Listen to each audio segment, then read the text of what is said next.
आज मैं आपको एक ऐसी कहानी सुनाऊंगी जिसे सुनकर आप भी सोच में पड़ जाएंगे कि क्या वास्तव में ऐसा ही होता है। ये कहानी है एक गुरु और शिष्य की। एक बार एक शिष्य अपने गुरु के साथ टहलने के लिए निकला। गुरुजी बहुत ही दयावान थे और सभी शिष्य उनका आदर करते थे और उनकी बात मानते थे।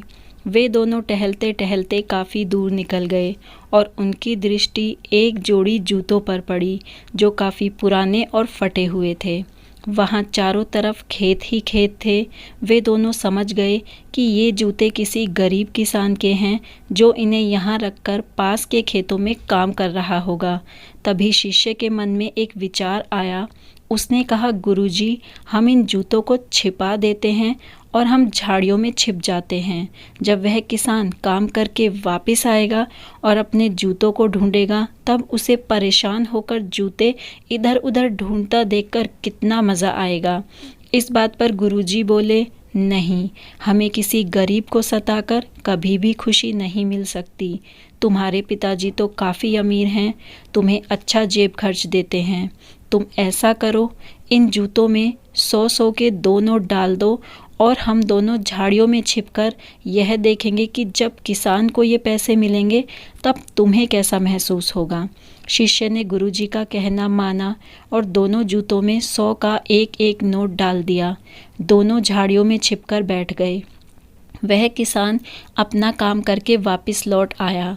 जहाँ उसने अपने फटे जूते उतार रखे थे वहीं जैसे ही उसने अपना एक पैर जूते में डाला, उसे लगा शायद जूते में कोई कागज़ उड़कर आ गया है। जब उसने जूते में हाथ डालकर उस कागज़ को निकाला तो देखा वह 100 रुपये का नोट था। उस गरीब किसान के चेहरे पर आश्चर्य का भाव था।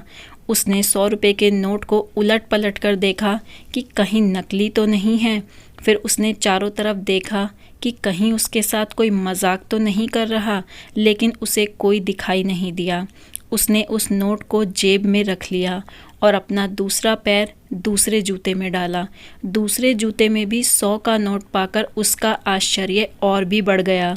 वह घुटनों के बल बैठ गया और अपनी भावनाओं पर काबू नहीं रख पाया। दोनों हाथों को आसमान की ओर उठाकर वह बार बार ईश्वर का धन्यवाद कर रहा था और उसकी आंखों से आंसू भी बह रहे थे। वह बोलने लगा, हे ईश्वर, आप कितने दयालु हैं। आपने किसी फरिश्ते को मेरी मदद के लिए भेज दिया। इस पैसे की मुझे बहुत ज़रूरत थी। इस पैसे से मैं अपनी बीमार पत्नी की दवा लाऊंगा और अपने भूख से बिलखते बच्चों को भरपेट भोजन दे पाऊंगा। गुरुजी और शिष्य झाड़ियों के पीछे से सब सुन रहे थे।